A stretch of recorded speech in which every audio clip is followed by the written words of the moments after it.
From Keenan, we have a small group of 7 to 9 couples that meet often. One couple in particular always seems to be on the opposite side of the political aisle, even so far as advocating for abortion. The leader, while he doesn't agree with them, says it's good for them to be in the group to learn and grow. Is it wrong for me to just want them out of the group? Whilst I can feel your pain, been there, done that, this is a malady that is not uncommon.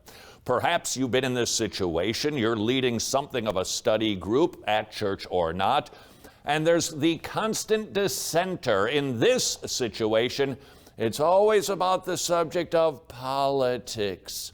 It has been my experience that oftentimes in Christian gatherings, I don't care if they are formal or just around the dinner table, politics tends to be a dominating topic of conversation for Christians. And while there certainly is nothing wrong with that, might I suggest maybe if you find yourself in Christian fellowship where the word is to be the centerpiece, but it's been kind of shuffled off to Buffalo and replaced with politics, maybe, just maybe, there needs to be a bit of refocusing.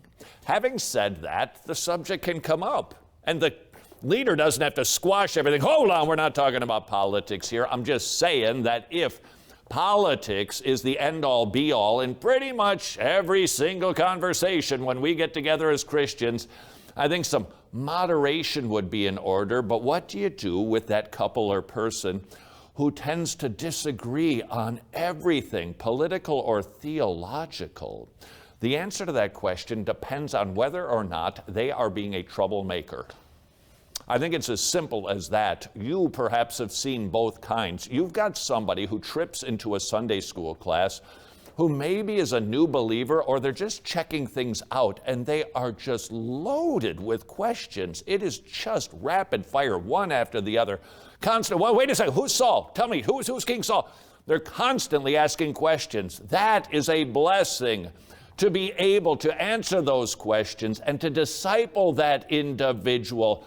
We welcome those people and love those people and embrace those people because they're not being a troublemaker, but the individual who is, hold on, wait a second now, the Trump and the Bushes, and it's just nothing but just dissension, acrimony, and debate. That is an individual who shouldn't immediately be kicked out of the group, but should be talked to privately.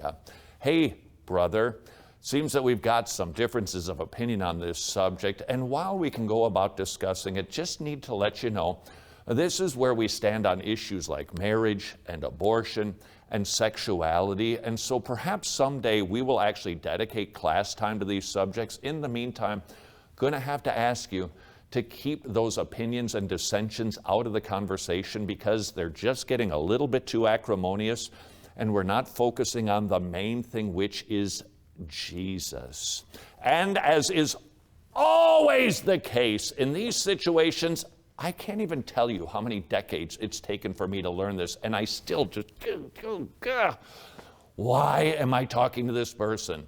Why am I bringing this subject up? If it's just because I'm annoyed because you like to vote for pro-aborts, then I've got the wrong motive. I should be loving the person, caring about the person, worried about what they're thinking and believing in an effort to help them to love Jesus more. If that ain't my motive, it probably ain't going to go so well. But if it is, you should be able to work it out.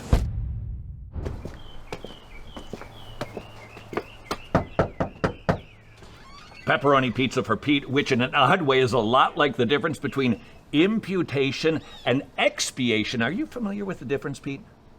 I didn't order a pizza? But it actually in Latin means completely, to completely atone. It's a Latin word, expiationem, and yet an action noun because it comes from the past participle stem of